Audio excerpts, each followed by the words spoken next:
वल फजर में है सुबह रिसालत की बशारत,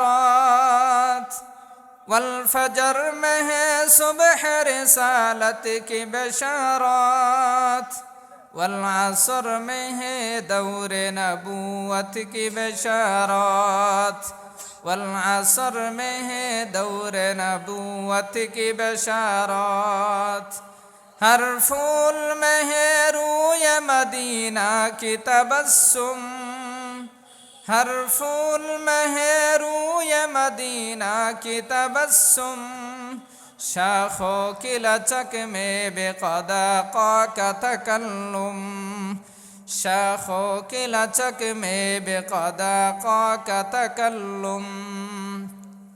यासीन से मौला ने कभी उनको पुकारा, यासीन से मौला ने कभी उनको पुकारा, हामीम कभी और कभी तौसीन इशारा, हामीम कभी और कभी तौसीन इशारा। এই মাহফিলে যতগুলো ওলামা একরাম আজকে আলোচনা করবেন প্রত্যেককেই একটি বিষয় নির্ধারণ করে দেওয়া হয়েছে। এই জাতীয় ওয়াজ মাহফিল সাধারণত খুব কমই হয়ে থাকে, কিন্তু এখানের আয়োজকবৃন্দ খুব গুরুত্ব দিয়ে বিষয়টিকে সামনে নিয়ে এসেছেন এবং এখানে যারা আলোচনা করবেন প্রত্যেকেই গুরুত্বপূর্ণ আলোচনাগুলো করবেন। এই জন্য আমাদের উচিত হবে আমরা যেন এই আলোচনার প্রতিটি অংশ যেন আমরা আমাদের জীবনের পাথেয় হিসাবে গ্রহণ করতে পারি। আল্লাহ তাআলা আমাদেরকে তৌফিক দান করুন। সম্মানিত হাজরিন, এখানে আমাকেও একটি বিষয় দেওয়া হয়েছে জান্নাতি এবং জাহান্নামীদের কথোপকথন সম্পর্কে। আমি সূরা মুদ্দাসসিরের কয়েকটি আয়াত তেলাওয়াত করেছি। এই আয়াতকে সামনে রেখে আমি অল্প সময় কিছু কথা বলবো ইনশাআল্লাহ। আল্লাহ রাব্বুল আলামিন পৃথিবীতে যত মানুষ প্রেরণ করেছেন, এই পৃথিবীতে মানুষ দুই ভাগে বিভক্ত হয়েছে। এক শ্রেণীর মানুষ তারা আল্লাহ তাআলাকে মানে, আল্লাহ তাআলার হুকুম অনুযায়ী চলে। আরেক শ্রেণীর মানুষ যারা আল্লাহ তাআলাকে মানে না, আল্লাহ তাআলার হুকুম অনুযায়ী চলে না। এই দুই শ্রেণীর মানুষের কথাই আল্লাহ রাব্বুল আলামিন পবিত্র কালামে জানিয়েছেন যে মানুষ দুই ভাগে বিভক্ত এবং প্রত্যেকেরই সামারা, প্রত্যেকেরই ফল কি হবে সেটাও আল্লাহ তাআলা পবিত্র কালামে ইরশাদ করে জানিয়ে দিয়েছেন। আল্লাহ রাব্বুল আলামিন বলেন, যারা আল্লাহ রাব্বুল আলামিনকে মানে, আল্লাহ তাআলার কথা অনুযায়ী চলে, আল্লাহ তাআলার গোলামি করে, আল্লাহ রাব্বুল আলামিন এই শ্রেণীর মানুষদের জন্য আল্লাহ তাআলা পবিত্র কালামে জানিয়ে দিলেন, উলাইকা হিজবুল্লাহ, তারা হলো আল্লাহ তাআলার দল। আর যারা আল্লাহ তাআলার দল তাদের ফলাফল কি হবে আল্লাহ জাল্লা শানুহু জানিয়ে দেন, আলা ইন্না হিজবাল্লাহি হুমুল মুফলিহুন। যারা আল্লাহ রাব্বুল আলামিনের দল, যারা আল্লাহ তাআলার হুকুম অনুযায়ী জীবনযাপন করে, যারা আল্লাহ তাআলার বিধানগুলোকে বাস্তবায়ন করার চেষ্টা করে, আল্লাহ জাল্লা শানুহু জানিয়ে দিলেন, আলা ইন্না হিজবাল্লাহি হুমুল মুফলিহুন। আল্লাহ তাআলার দল তারাই হলো সফল কাম, তারাই হলো কামিয়াব। সুবহানাল্লাহ। অপরদিকে আল্লাহ রাব্বুল আলামিন যারা দুনিয়াতে আল্লাহ তাআলাকে মানে না, আল্লাহ তাআলার বিধান অনুযায়ী জীবনযাপন করে না, আল্লাহ রাব্বুল আলামিনের বিধানগুলোকে বাস্তবায়ন করে না, আল্লাহ তাআলা তাদের কথাও পবিত্র কালামে জানিয়ে দিলেন। আল্লাহ তাআলা বলেন, উলাইকা হিজবুশ শাইতান।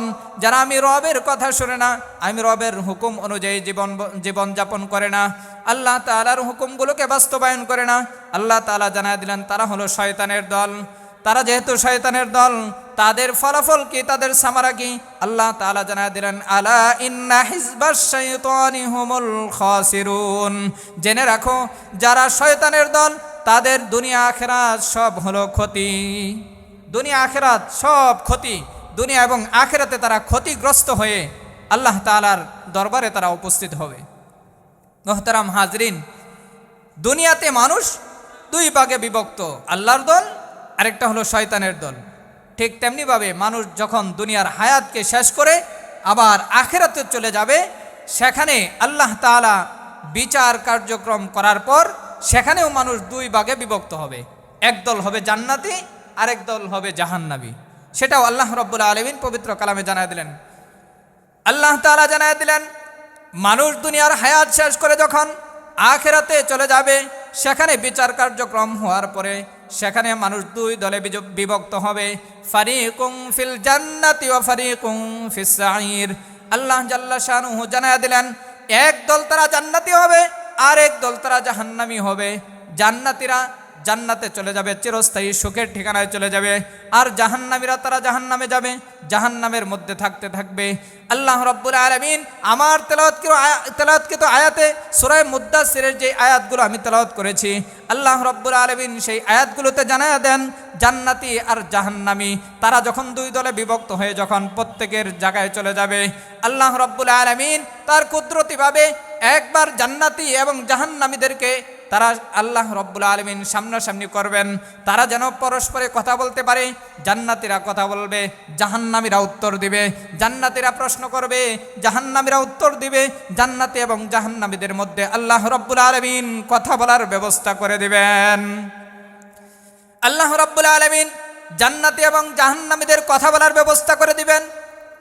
এই কথাটাই আল্লাহ রাব্বুল আলামিন পবিত্র কালামের সূরা মুদ্দাসসিরে জানায় দিলেন, ফি জান্নাতি ইয়াতাসাআলুন আনিল মুজরিমিনা মা সালাকাকুম ফি সাকার ক্বালু লাম নাকু মিনাল মুসাল্লিন ওয়া লাম নাকু নুতঈমুল মিসকিন ওয়া কুন্না নাখুযু মাল খায়িদিন ওয়া কুন্না নুকাযযিবু বিয়াউমিদ্দিন।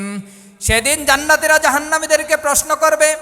জান্নাতীরা যখন দেখবে যে জাহান্নামে তাদের অনেক আত্মীয় স্বজন, অনেক পরিচিত জন তারা জাহান্নামে ভুগতেছে, জাহান্নামে আছে, জাহান্নামের শাস্তির মধ্যে আছে, তখন জান্নাতীরা প্রশ্ন করবে, ভাই দুনিয়াতে একসাথে চলেছিলাম, একই সাথে চলেছি, একই বাজারে বাজারঘাট করেছি, একই পুকুরের মাছ আমরা খেয়েছি, একই সমাজে আমরা বসবাস করেছি, অনেক সামাজিক কাজে আমরা একই সাথে অংশগ্রহণ করেছি, কিন্তু কোন কারণে তুমি আজকে জাহান্নামী হলে? তোমাকে আজকে কেন জাহান্নামের শাস্তি ভোগ করতে হলো? আল্লাহ রাব্বুল আলামিন জানায় দিলেন, জান্নাতীরা প্রশ্ন করবে, ফি জান্নাতি ইয়াতাসাআলুন আনিল মুজরিমিন মা সালাকাকুম ফি সাকার। কি কারণে আজকে তোমরা জাহান্নামী হয়েছো? সেদিন জাহান্নামীরা চিৎকার দিয়ে জাহান্নাম থেকে সেদিন আর লুকাইতে পারবে না। জাহান্নামীরা চিৎকার দিয়ে জানায়া দিবে তাদের দুনিয়ার অপরাধ। এক নাম্বার তাদের অপরাধ ছিল, তারা বলে দিবে ক্বালু লাম নাকু মিনাল মুসাল্লিন। জাহান্নামীরা বলবে, আমরা দুনিয়াতে তোমাদের সাথে বসবাস করেছি, তোমাদের সাথে চলেছি, একই বাজার থেকে বাজারঘাট করেছি, একই পুকুরের মাছ আমরা খেয়েছি, একই সমাজে আমরা বসবাস করেছি, কিন্তু যখন আল্লাহর পক্ষ থেকে ডাক আসতো, যখন নামাজের সময় হইতো, তোমরা নামাজ পড়তে, আর আমরা জাহান্নামীরা দুনিয়াতে নামাজ পড়তাম না। ক্বালু লাম নাকু মিনাল মুসাল্লিন, আমরা মুসল্লি ছিলাম না, মুসল্লি না হওয়ার কারণে আজকে আমরা জাহান্নামের বাসিন্দা হয়ে গেছি, মুসল্লি ছিলাম না দুনিয়াতে। তাহলে জাহান্নামীদের এক নাম্বার অপরাধ হবে, তারা নিজ মুখে স্বীকার করবে যে আমরা দুনিয়াতে মুসল্লি ছিলাম না। সুতরাং এই দুনিয়াতে যারা মুসল্লি নয়, যারা নামাজি নয়, তারা সেদিন জাহান্নামে থেকে নিজেদের অপরাধ নিজেরাই স্বীকার করবে। অথচ এই নামাজ আমরা অবহেলায়, আমরা হেলায় ধুলায় আমরা এই নামাজের সময়গুলো পার করে দেই, কিন্তু আমরা এই নামাজকে গুরুত্ব দেই না। ভাই, এই নামাজকে যদি ঠিক মতো আদায় করা না হয়, তাহলে আমার এই জবান দিয়ে আমরা সেদিন আমরা নিজেরাই স্বীকার করব যে আমরা দুনিয়াতে মুসল্লি ছিলাম না। সুতরাং মুসল্লি হয়ে কবরে যেতে হবে জান্নাত পেতে হলে। আর এই নামাজ এটা কত বড় ইবাদত, ইসলামের কত বড় একটা ইবাদত। রাসূল করিম সাল্লাল্লাহু আলাইহি ওয়াসাল্লাম হাদিস শরীফের মধ্যে ইরশাদ করেন, আল্লাহ রাসূল বলেন, আরশের ছায়াতলে যেদিন হাসরের ভয়াবহ অবস্থা হবে, সেদিন আরশের ছায়াতলে 7 শ্রেণীর মানুষ স্থান পাবে। আরশের শীতল ছায়ায় তখন তারা থাকবে, আরামে থাকবে। তো রাসূল করিম সাল্লাল্লাহু আলাইহি ওয়াসাল্লাম বলেন, 7 শ্রেণীর মানুষের মধ্যে এক শ্রেণীর মানুষ হলো, আল্লাহ রাসূল বলেন, রাজুলুন কলবুহু মুআল্লাকুন বিল মাসাজিদ। আল্লাহ রাসূল জানায়া দিলেন, আরশের ছায়াতলে ওই কঠিন ভয়াবহ দিনে আরশের ছায়াতলে যারা স্থান পাবে, এই 7 শ্রেণীর মানুষের মধ্যে এক শ্রেণীর মানুষ হলো রাজুলুন কলবুহু মুআল্লাকুন বিল মাসাজিদ, ওই ব্যক্তি যার অন্তরটা সব সময় মসজিদের সাথে লাগানো ছিল। এর অর্থ কি? এর অর্থ হলো ফজরের নামাজ পড়েছে, ফজরের নামাজ পড়ে আবার মাঠে চলে গেছে, কাজে কামে সে লিপ্ত হয়ে গেছে, কিন্তু তার অন্তরে আছে যে আবারও জোহরের আজানের সময় হবে, জোহরের আজানের সময় হলে সাথে সাথে সে আল্লাহর ডাকে সাড়া দিয়ে সে মসজিদে চলে আসবে। এইভাবে আজ জোহরের নামাজ আদায় করেছে তো আসরের নামাজের জন্য অপেক্ষায় আছে, আসর আদায় করেছে তো মাগরিবের জন্য অপেক্ষায় আছে, মাগরিব আদায় করেছে তো এশার জন্য অপেক্ষায় আছে।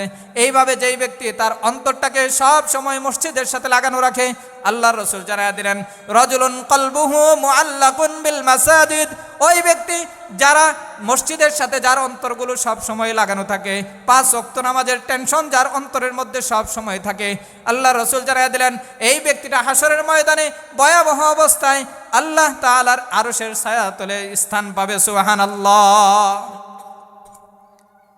এই জন্য সেই দিন আখিরাতে আমার আপনার মুক্তির জন্য একমাত্র আমার আপনার নামাজ হবে আমার জন্য মুক্তির ওসিলা। এই নামাজ আমাকে কঠিন ভয়াবহ মুহূর্তে আমাকে শীতল ছায়ায় রাখবে। এখন যদি প্রশ্ন করা হয়, অনেকেই এই কথা যদি জিজ্ঞাসা করা হয়, ভাই নামাজ পড়েন না কেন? অনেকে বলে যে হুজুর কাজ করেই তো সময় পাই না, নামাজ কখন পড়ব? জীবিকার তাকিদে সারাদিন অটো চালায়, সারাদিন রিক্সা চালায়, সারাদিন খেতে খামারে কাজ করি, তাহলে নামাজ কখন পড়ব? আমরা গরিব মানুষ, আমাদের তো নামাজ পড়ার সময় নাই। এই উত্তর দেয়। অথচ আল্লাহ রাব্বুল আলামিন এই নামাজের সাথেই রিজিকের ওয়াদা করেছে। নামাজ ঠিক মতো আদায় করলে রিজিকের ব্যবস্থা আল্লাহ রাব্বুল আলামিন করবেন। আল্লাহ রাব্বুল আলামিন পবিত্র কালামের এক আয়াতের মধ্যে জানায় দিলেন, ওয়া'মুর আহলাকা বিস-সালাতি ওয়াসতাবির আলাইহা লা নাসআলুকা রিজকা নাহনু নারযুকুক ওয়াল আকিবাতু লিত-তাকওয়া। আল্লাহ রাব্বুল আলামিন জানায় দিলেন, ওয়া'মুর আহলাকা বিস-সালাতি ওয়াসতাবির আলাইহা, নবী আপনি আপনার পরিবার পরিজনকে নামাজের জন্য আদেশ করুন, আপনি নিজেও নামাজ দায়মীভাবে নামাজ আদায় করুন। লা নাসআলুকা রিজকা, আল্লাহ রাব্বুল আলামিন জানায় দিলেন আমি আপনার কাছে রিজিক চাই না, আপনি সারাদিন ইনকাম করে আমাকে টাকা দিবেন, আমাকে রিজিক দিবেন, এটা আমি চাই না। নাহনু নারযুকুক, বরং আমি রব্বুল আলামিন আপনাকে রিজিক দিয়ে থাকি। এই আয়াতের মধ্যে আল্লাহ তাআলা প্রথমেই আদেশ করলেন, ওয়া'মুর আহলাকা বিস-সালাতি ওয়াসতাবির আলাইহা, নবী আপনি আপনার পরিবার পরিজনকে নামাজের জন্য আদেশ করুন। আমাদের সমাজের অনেক মানুষ নামাজি আছে, অনেক ভাই নামাজি আছে, কিন্তু নিজে নামাজ পড়ে তার পরিবার পরিজনকে নামাজের কথা বলে না, ছেলে সন্তানদেরকে নামাজের উদ্বুদ্ধ করে না, তাদেরকে নামাজে নিয়ে আসে না। আল্লাহ রাব্বুল আলামিন জানায় দিলেন এই সমস্ত মুসল্লিরা তারাও যেন তাদের পরিবার পরিজনকে নামাজের জন্য বলে। পরিবার পরিজনকে নামাজের জন্য বলতে হবে, শুধু নিজে পড়লেই হবে না। আমার পরিবার, আমার ফ্যামিলি, আমার আত্মীয় স্বজন, আমার সন্তান সন্ততি তারাও যেন নামাজে উঠে যায়, তারাও যেন নামাজি হয়ে যায়, তারাও যেন মুসল্লি হয়ে যায়। আখিরাতে তারা যেন জাহান্নামী হয়ে এই কথা বলতে না পারে, ক্বালু লাম নাকু মিনাল মুসাল্লিন। এই মেহনত আমাকে আপনাকে করতে হবে। কারণ আল্লাহ রাব্বুল আলামিন আরেক আয়াতে জানায় দিলেন, ইয়া আইয়ুহাল্লাযীনা আমানু কু আনফুসাকুম ওয়া আহলিকুম নারা, হে ঈমানদাররা তোমরা নিজেরা জাহান্নামের আগুন থেকে বাঁচো, সাথে সাথে তোমরা তোমাদের পরিবার পরিজন আত্মীয় স্বজনদেরকেও জাহান্নামের আগুন থেকে বাঁচো। শুধু নামাজ নিজে পড়লেই হবে না, নিজে জাহান্নামের আগুন থেকে বাঁচলেই হবে না, পরিবার পরিজনকে আত্মীয় স্বজনকে বাঁচানোর দায়িত্বও আমার। আল্লাহ তাআলা জানায়া দিলেন পরিবার পরিজন আত্মীয় স্বজনকেও নামাজের জন্য বলতে হবে, এই দায়িত্ব আল্লাহ তাআলা দিয়ে দিয়েছেন। হাদিস শরীফের মধ্যে আসছে নামাজ এটা একটা ইসলামের একটা ভিত্তি, নামাজ এটা ইসলামের একটা গুরুত্বপূর্ণ ইবাদত। রাসূল করিম সাল্লাল্লাহু আলাইহি ওয়াসাল্লাম বলেন, ক্বালা রাসূলুল্লাহ সাল্লাল্লাহু আলাইহি ওয়াসাল্লাম আস-সালাতু ইমাদুদ্দিন, নামাজ হলো দ্বীনের একটা স্তম্ভ। আল্লাহর রাসূল বলেন মান আকামাস সালাতা ফাকাদ আকামাদ্দিন, যেই ব্যক্তি নামাজকে কায়েম করলো সেই ব্যক্তি দ্বীনকে প্রতিষ্ঠিত করলো। ওয়া মান তারাকাহা ফাকাদ হাদামাদ্দিন, আল্লাহ রাসূল জানায় দিলেন আর যেই ব্যক্তি নামাজকে নষ্ট করলো, নামাজকে আদায় করলো না, সে কেমন জানি দ্বীনকেই ধ্বংস করে দিল। নাউজুবিল্লাহ। সুতরাং নামাজ অত্যন্ত গুরুত্বপূর্ণ ইবাদত। এই ইবাদত যদি আমরা না করতে পারি তাহলে জাহান্নামে থেকে সেদিন বলতে হবে ক্বালু লাম নাকু মিনাল মুসাল্লিন, আল্লাহ আমরা মুসল্লি না হওয়ার কারণে আজকে আমরা জাহান্নামের বাসিন্দা হয়েছি। 2 নম্বর, জাহান্নামীরা সেদিন 1 নম্বর অপরাধ এটা স্বীকার করবে যে আমরা মুসল্লি ছিলাম না, আর 2 নম্বর তারা যেটা স্বীকার করবে তারা সেদিন বলবে জান্নাতীদেরকে যে আমরা কোন কারণে জাহান্নামী হয়েছি সেটাও বলবে ওয়ালাম নাকু নুতঈমুল মিসকিন। জাহান্নামীরা ডেকে ডেকে বলবে জান্নাতি ভাইদেরকে, ভাই আমরা দুনিয়াতে একই সাথে চলাফেরা করেছি কিন্তু আজকে আমরা জাহান্নামের বাসিন্দা হয়েছি, আর কারণ হলো ওয়ালাম নাকু নুতঈমুল মিসকিন, আমরা মিসকিনদেরকে খাবার দিতাম না, আমরা মিসকিনদেরকে খানা খাওয়াইতাম না, মিসকিনদেরকে আমরা ভরণ পোষণ করতাম না, আমাদের মালের উপর যেই সমস্ত হক ছিল ওই সমস্ত হক আমরা আদায় করতাম না, দান সদকা করতাম না, জাকাত দিতাম না। এই সমস্ত জাকাত না দেওয়ার কারণে, আমাদের মালের হক আদায় না করার কারণে আজকে আমরা জাহান্নামী হয়েছি। আমরা আমাদের মালের হক না আদায় করার কারণে, মিসকিনদেরকে খাবার না দেওয়ার কারণে আজকে আমরা জাহান্নামী হয়েছি। মোহতারাম হাজরিন, রাসূল করিম সাল্লাল্লাহু আলাইহি ওয়াসাল্লামের কাছে এক সাহাবী আয়েশা জিজ্ঞাসা করলেন, ইয়া রাসূলুল্লাহ, ইসলামের সৌন্দর্য, সুন্দর কি জিনিস, কোন জিনিস, এটা আমাকে একটু জানায় দেন। সাহাবী আয়েশা জিজ্ঞাসা করলেন, আইয়ুল ইসলামি খায়র ইয়া রাসূলুল্লাহ, হে আল্লাহর রাসূল আমাকে জানিয়ে দিন ইসলামের কল্যাণকর বস্তু কি, ইসলামের মধ্যে সবচাইতে সুন্দর এবং কল্যাণকর বস্তু কি আমাকে জানিয়ে দিন। আল্লাহর রাসূল জানিয়ে দিলেন, তুতঈমুত তুআম ওয়া তাকরাউস সালাম আলা মান আরাফতা ওয়া মান লাম তারিফ। আল্লাহর রাসূল বলে দেন, হে সাহাবী, তুমি ইসলামের সুন্দর এবং ইসলামের সবচাইতে মূল্যবান জিনিস জানতে চেয়েছো। ইসলামের মূল্যবান জিনিস হলো তুতঈমুত তুআম, খাবার খাওয়ানো, মানুষদেরকে দাওয়াত করে খাওয়ানো, একমাত্র আল্লাহর জন্য মানুষকে মেহমানদারি করা এবং মিসকিনদেরকে খাবার দেওয়া, এটা হলো ইসলামের একটা সৌন্দর্য।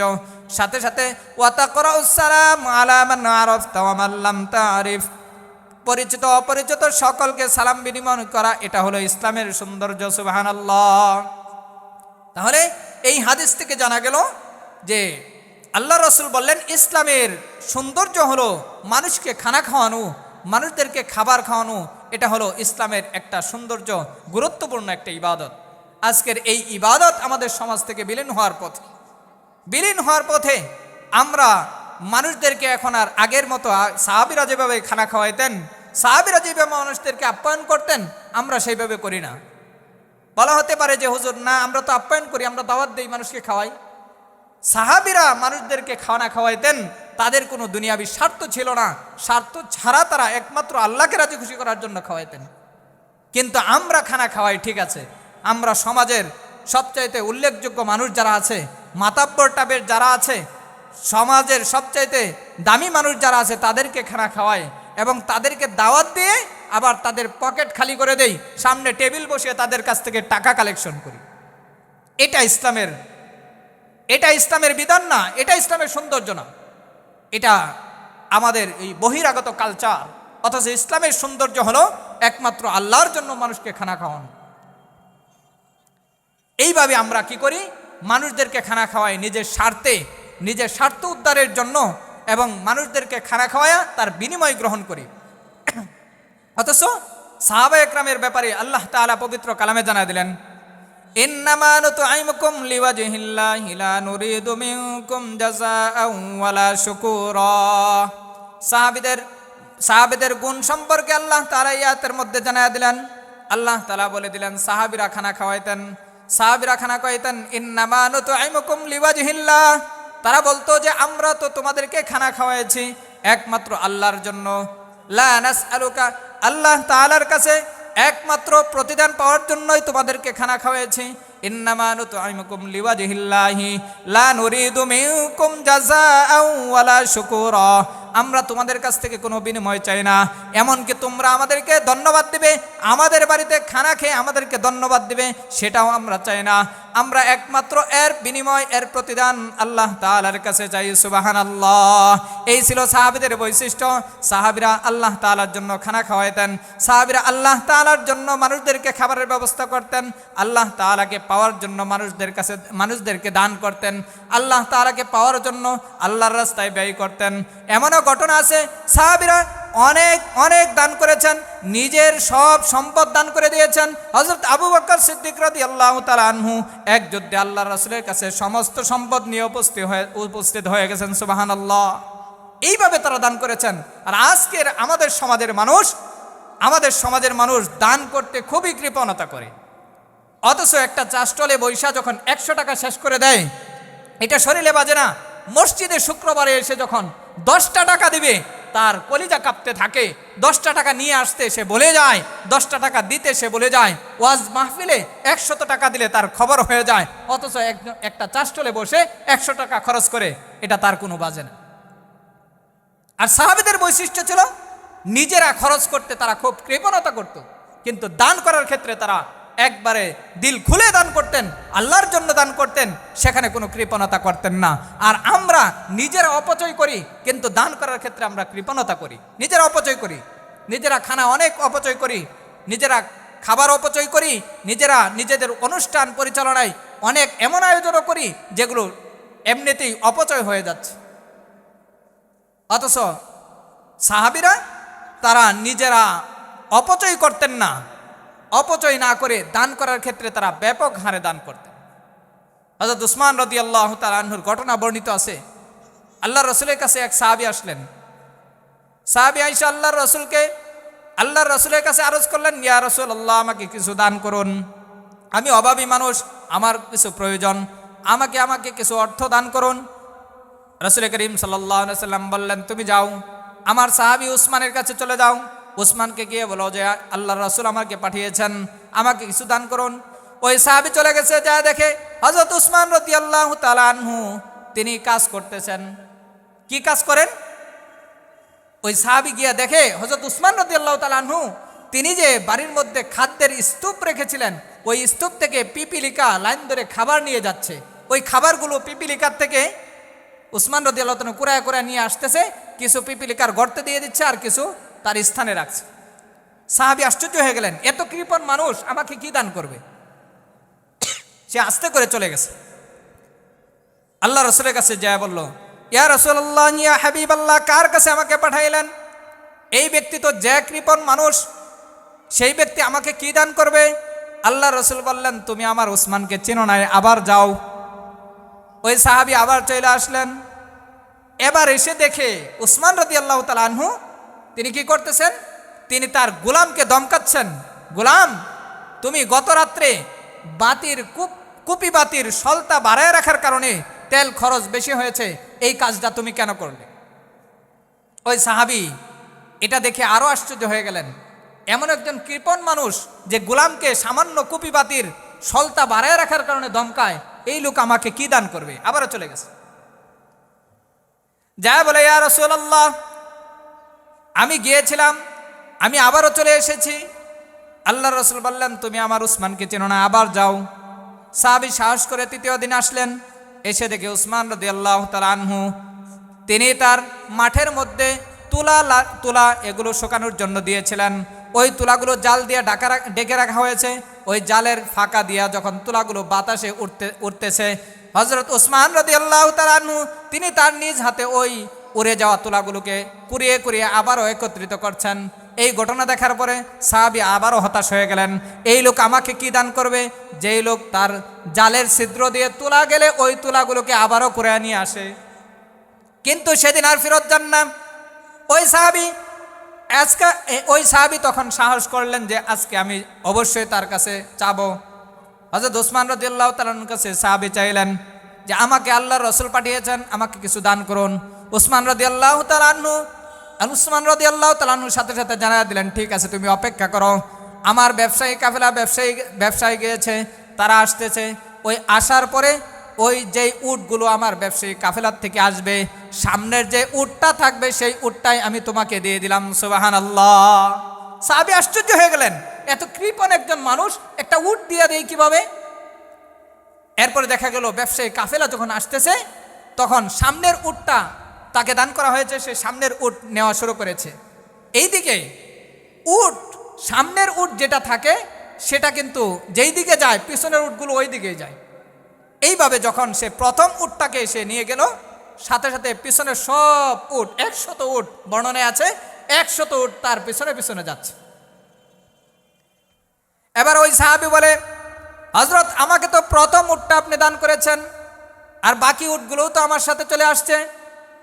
হযরত উসমান রাদিয়াল্লাহু তাআলা আনহু বলেন, হ্যাঁ আমি তো তোমাকে প্রথম এই সারির প্রথম উটটাকে আমি তোমার জন্য দান করেছি, কিন্তু আমি তোমাকে প্রথম উট দিয়েছি, কিন্তু আল্লাহ রব্বুল আলামিন তিনি চেয়েছেন আমার এই সমস্ত উটের মালিক যেন তুমি হয়ে যাও, সবগুলো তোমার পিছনে পিছনে যাচ্ছে, সুতরাং সবগুলো উট আমি তোমাকে দিয়ে দিলাম। সুবহানাল্লাহ।